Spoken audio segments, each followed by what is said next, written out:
Good afternoon, friends. In this video, I would like to discuss the topics related to compound indexing and differential indexing. In the earlier video or in the earlier discussion, we understood the topics related to the simple indexing and angular indexing. In simple or angular indexing, what we understood is this index plate. This index plate is in locked position by this locking pin. What it means is, in simple or angular indexing, there is no motion which is provided to this index plate. Index plate is stationary. So what we did is simply this crank is rotated. How it is rotated? This is rotated by disengaging this crank pin from the hole of the index plate and then rotating this crank in the clockwise direction. This crank is also called as index crank. What happens is, how the motion is transferred to the work part? The motion is transferred to the work part from this crank to the worm shaft.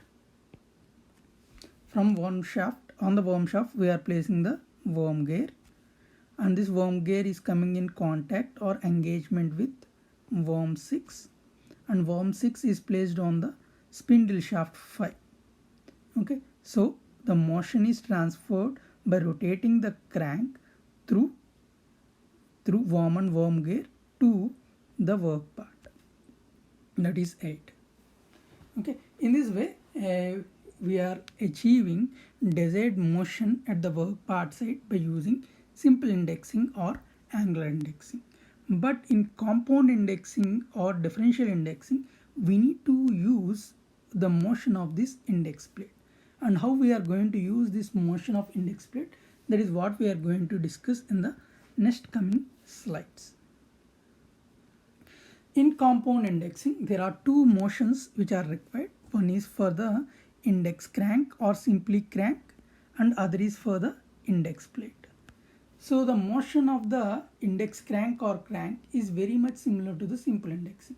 What it means is, index plate is in locked position and the crank is rotated to get the desired motion for the work part. That is similar to the simple indexing. Next one is, while rotating the index plate, how we can rotate the index plate? That is removing the lock pin of the index plate, and once we remove the lock pin of the index plate, then the index plate can free to rotate in the forward direction or backward direction. What we will do is, the entire assembly, that is index plate with crank, will be rotated either in the forward direction or in the backward direction. So let us try to understand that particular point in this particular slide. So what is the first motion? We will lock this index plate by using that locking pin, and we will disengage this crank pin from the hole of the index plate, and this is rotated in the clockwise direction. That is, the crank is rotated in the clockwise direction. Let us assume that the crank is rotating the work part in the clockwise direction in this way. Then what is the second motion? The second motion is what? Now we will remove this lock pin. Removing this lock pin, and the crank pin is in engaged position. Crank pin is in engaged position means it is locked in the hole provided in the index plate. Now what happens? The index plate with the crank will be rotated either in the forward direction or in the backward direction. Now let us take the index plate with the crank is rotated in the clockwise direction. That means this entire assembly is rotated in the forward direction. Then let us assume that this is rotating the work part in the clockwise direction. Then what happens? The previous motion which is achieved by the crank will be added to the motion that is achieved by the index plate.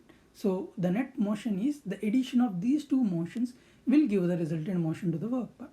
Now let us look into the other case. That is, if this index plate or this entire assembly is rotated in the backward direction, then what happens?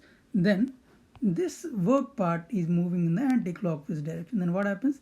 the previous motion which is generated by the crank will be subtracted with respect to the crank motion to get the desired motion at the work part.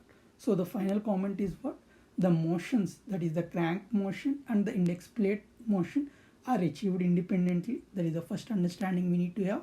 The second point is these two motions, that is the crank motion and the index plate motion, they can be added up or subtracted to get the desired motion at the work part side. Okay, this is related to the compound indexing. That means we are utilizing the rotation of the index plate, because we have the two possibilities, that is both the motions can be added or the motions can be subtracted. That is why in the formula we are having the positive or negative sign. Okay, what is the formula here? 40 by n. N is talking about what? N is talking about the number of divisions which are required on the work part side. So capital N1 is talking about what? The which whole circle I need to use when the crank is rotated. N2 will talk about what? Which whole circle we have to use when index plate is rotated. Small n1 is what? Small n1 is the whole space moved when the crank is rotated. N2 is the whole space moved when the index plate is rotated.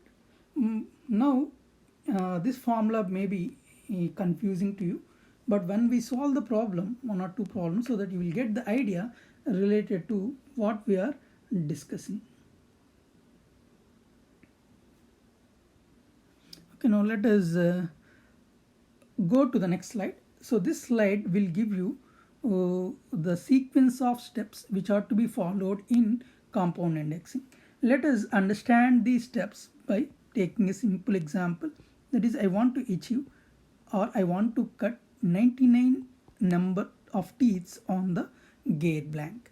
Okay, so what is n here? N is equal to 99. What is the formula here? So 40 by 99 should be equal to what? Small n1 by capital N1 plus or minus small n2 by capital N2. So I forgot to explain one more point, that is this part, this small n1 by capital N1, this will talk about the crank rotation. Small n2 by capital N2, this will talk about the index plate rotation. Okay, so let us understand what are the steps here first. What is the first step? The first step is we need to resolve the factors for the number of divisions which we want to make on the work part side. Okay, so what are the number of divisions here? Number of divisions is 99. So what is the what are the factors here? What are the factors is 3 into 3 into 11. These are the factors corresponding to the number of divisions which I want to make on the work part. So what is the next step? The next step is I need to choose the random whole circles. Here the important clue we can make is that a randomly chosen whole circle should be one of the factor corresponding to the number of divisions which I want to make on the work part. So what is the factor? That is 33 is one of the factor. So let us choose 33 as one of the whole circle which was chosen randomly. So let us say, let us check whether this 33 number whole circle is available on the index plate or not. So here you can see this 33 is available. Now let us pick one more number, one more random circle. Let us choose, that is 23. So if it is 23, so what I am doing, I am picking two circles which are chosen randomly. One is 33, other is 23. This is the first step. What is the second step? We need to subtract these whole circle one from the other. The value of these whole circles one from the other. So 33 minus 23, that is equal to 10. What is the next point? I need to factorize this difference. So 10 is equal to what? 2 into 5. This is the second step. What is the third step? Third step is place the factors of divisions required and factors of difference above the horizontal line. So what I am doing, third step is what? I need to draw a horizontal line. above the horizontal line, I need to place the factors corresponding to the number of divisions, that is 3 into 3 into 11, and the factors corresponding to the difference between the two whole circles which are chosen randomly. What is the next step? I need to place the factors corresponding to the 40 and factors corresponding to the whole circles which are chosen below this horizontal line. So what are the factors here for 40? 40 is 2 into 2 into 2 into 5, and the factors corresponding to the randomly chosen whole circles is 33, that is 3 into 11. Other circle is 23, that is 1 into 23. And I need to place all these factors below this horizontal line, that is 2 into 2 into 5 into 3 into 11 into 1 into 23. So that is the fourth step. What is the fifth step? Fifth step is I need to cancel these factors, common factors above and below this horizontal line. So let us do that. So what I'm doing is I'm cancelling the common factors. So now what is the sixth step? If they are not cancelled, then you have to start with fresh approximations of the whole circle, and we need to repeat the same process until all the values above the horizontal line are cancelled. Okay, so here the three above the horizontal line, there is one value which was left uncancelled, so we need to repeat the process again. So here, instead of picking 23, I will use one more number. Before going to that, let me erase this.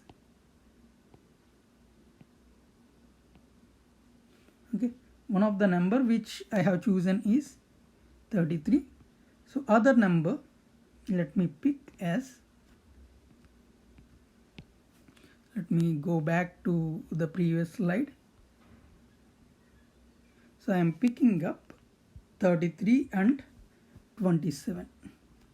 Okay, let us check whether this is possible or not. So that is 27. So what is the difference? 33 minus 27, that is 6. What are the factors corresponding to this? 6 is equal to 2 into 3. So what is the third step? I need to place the factors corresponding to the number of divisions above the horizontal line, and also the factors corresponding to the difference. And now I need to use the factors corresponding to 40 and then the randomly chosen numbers, that is 3 into 11. 27 is given as 3 into 3 into 3. These are the factors. So I need to place all these things below the horizontal line. 3 into 11 and 3 into 3 into 3. Now let us see the possibility whether they will cancel out, whether they will be cancelled out or not. So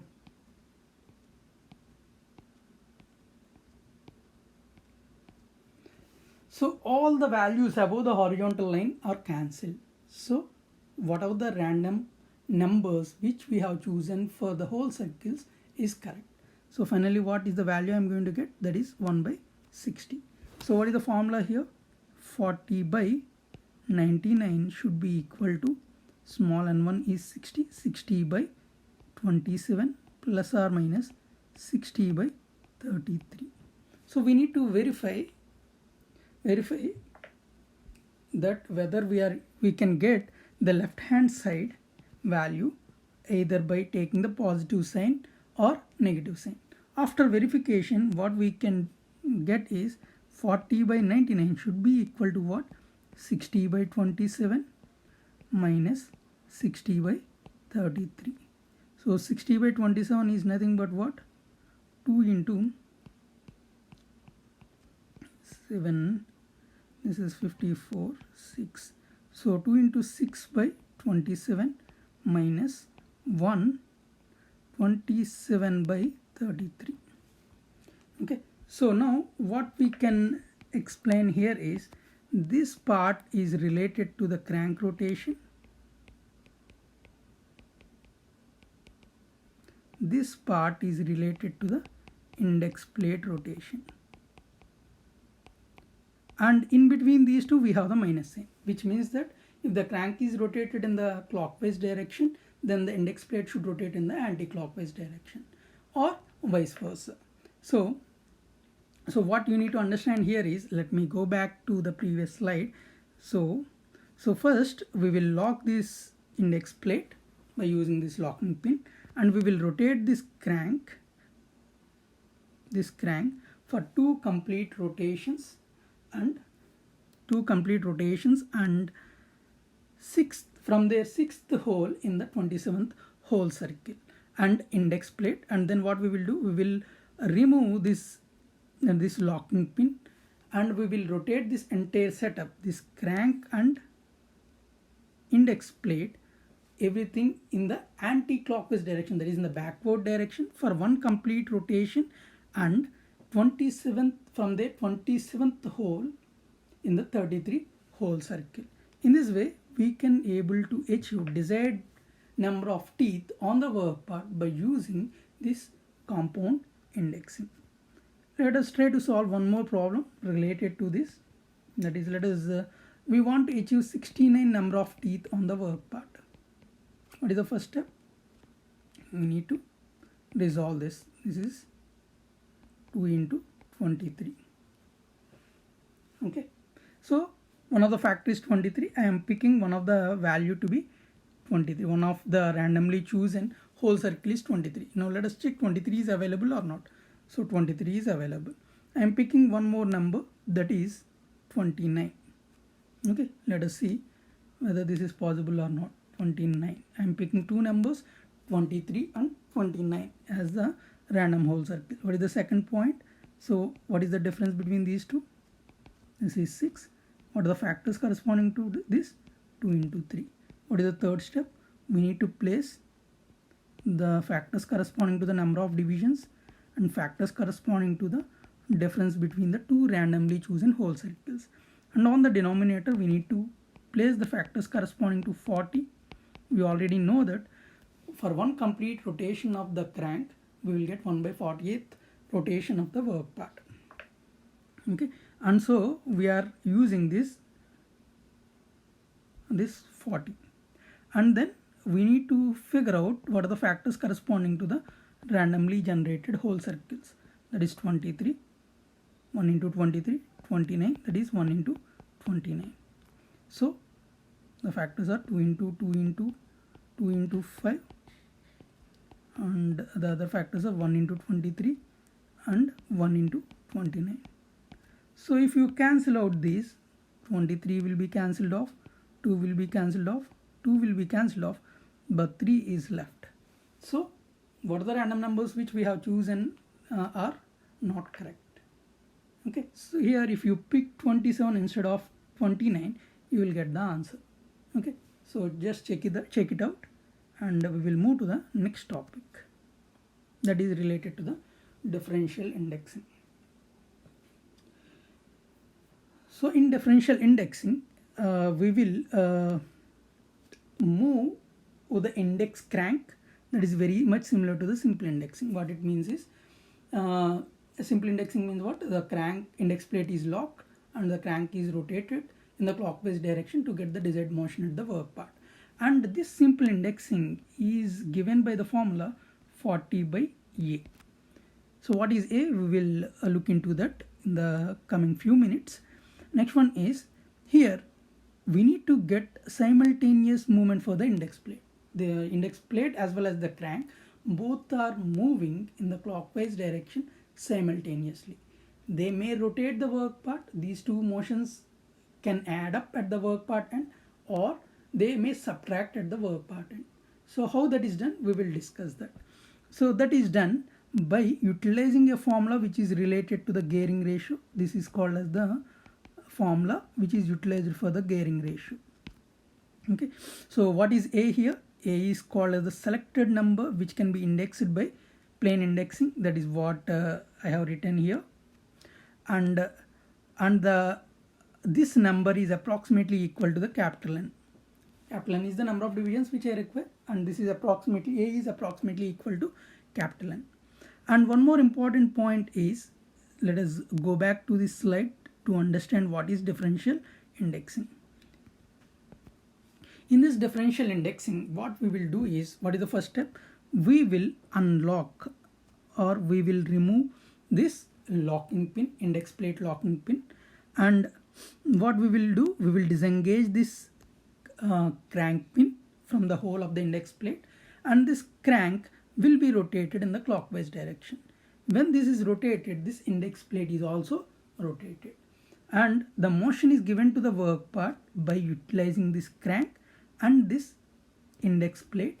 Both these are moving in a particular direction. Let us understand that what happens at the work part side.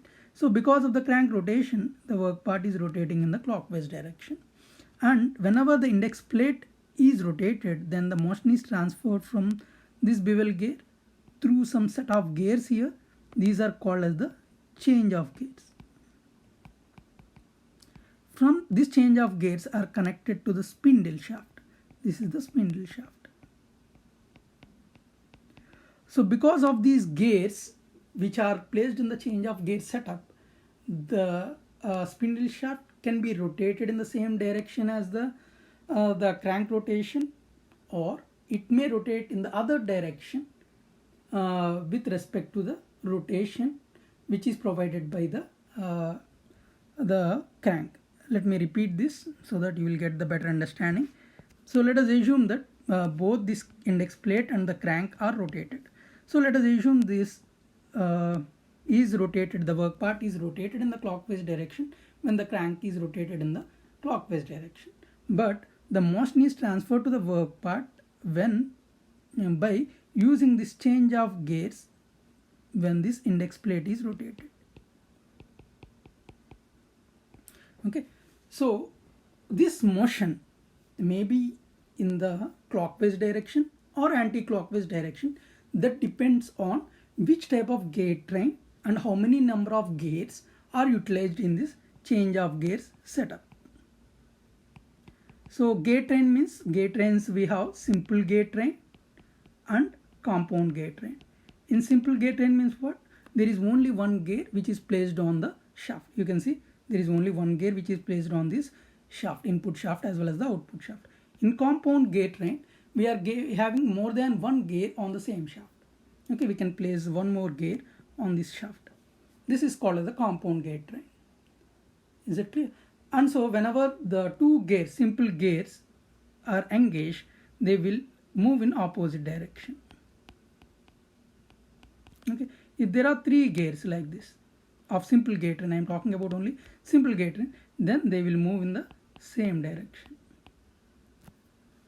Is it? So this gear is acting like a idle gear. Okay, so if it is compound, then we have more than one gear on the same shaft. You can see something like this. Then without using any idler, you will get the desired motion at the work part side or the output side.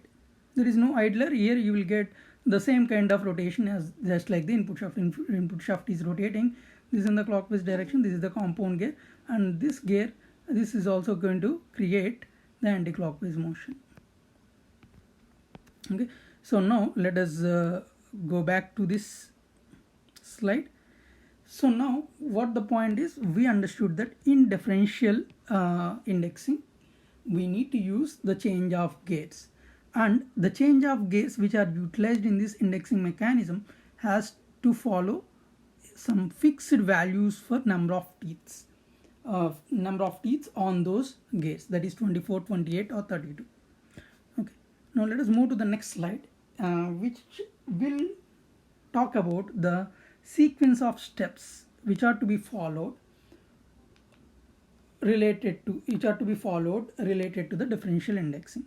So let us take a simple example that I want to get 57 number of teeth on the work part. So n value is equal to 57. Okay, and I'm choosing the a value which is very, very close to the n value. Let us say that is 60. So here what I'm doing, a is equal to 60, n is equal to 57.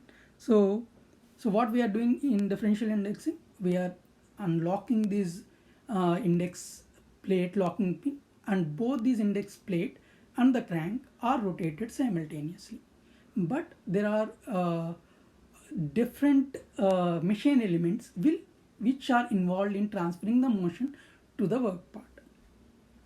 So what is the crank rotation? Crank rotation is given by 40 by 60. So 40 by 60 means 2 by 3. So 2 by 3 means 3, you can see 3 whole circle is not available. Which whole circle is available? 18 whole circle is available. So what we are going to do? So we are going to multiply this with 6. So what we are going to have? 112 by 18. So what we are going to do? The crank is rotated with respect to 18 whole circle for one complete rotation, and from the 12th hole in that 18th whole circle, so that you will get desired motion for the crank. So now how to achieve this index plate movement? Index plate movement is transferring its motion through bevel gears to some change of gear setup. So the change of gears which are utilized here, they have to follow these number of teeths on those gears. So what is the gearing ratio? Gearing ratio is A minus N by A into 40. What is A minus N? 60 minus 57 by 60 into 40. So that is 3 by 60 into 40. So that is nothing but 2:1. But 2:1 is the ratio, but two number of teeths are not available there. So we need to use 24 or 28 like that. So for that I am multiplying with 24 and 24 on both sides. So I am getting 48 by 24. Okay, so this is what explained. The gearing ratio is 48 by 24 here. So once the gearing ratio is calculated, the numerator is the fraction that will decide driving gear teeth which is placed on the index head spindle. The denominator indicate the driven gear which is placed on the index plate. So that is what, let me go back to this slide so that you will understand. So this gear is called as the driven gear, which is placed on the index plate, which is having 24 number of teeth. And here this is called as the driving gear, which is having 48 number of teeth, and it is connected with the index spindle. This is what is the index spindle. Okay, so now that is what the next point. And we already discussed this 40 by A, 40 by 60, that will decide the crank movement. Now whether the index plate and the index crank, whether they are rotating the work part in the same direction or in the opposite direction, that is decided by what? That is decided by the gearing ratio and the selected A, whatever the chosen number A. So if A minus N is positive, then the index plate must rotate in the same direction as crank. So if it is not, then they have to rotate in the opposite direction. The crank and index plate, they have to rotate in the opposite direction if A minus N is negative. In this particular case, A is 60 and N is 57. So this turns out to be a positive value, which means that both index plate and the crank both has to rotate in the same direction. If they have to rotate in the same direction, and if you are using simple gate train, then I have to use one idle gear.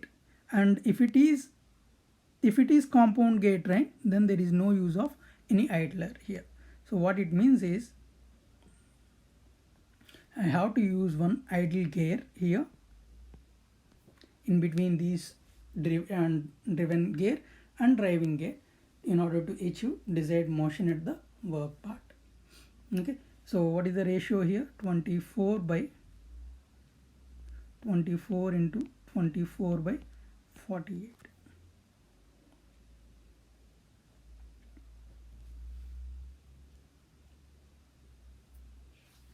Okay, in this way we will achieve the simple gate train. If you are using the compound gate train, then there is slight modification in the formula. That is what we have to look into. Okay, But if the a minus n is negative, then we need to use two idle gears. Then only you will get the opposite motion for the work part. If this is what simple gear train, these two gears will rotate in the opposite direction. If there is one more gear, then they will rotate in the same direction. If you are using one more gear, then this input shaft and this output shaft, they will rotate in the opposite direction. If it is a compound gear train, if a minus n is negative, then there is only one idle gear which can be utilized. And this is what related to the differential indexing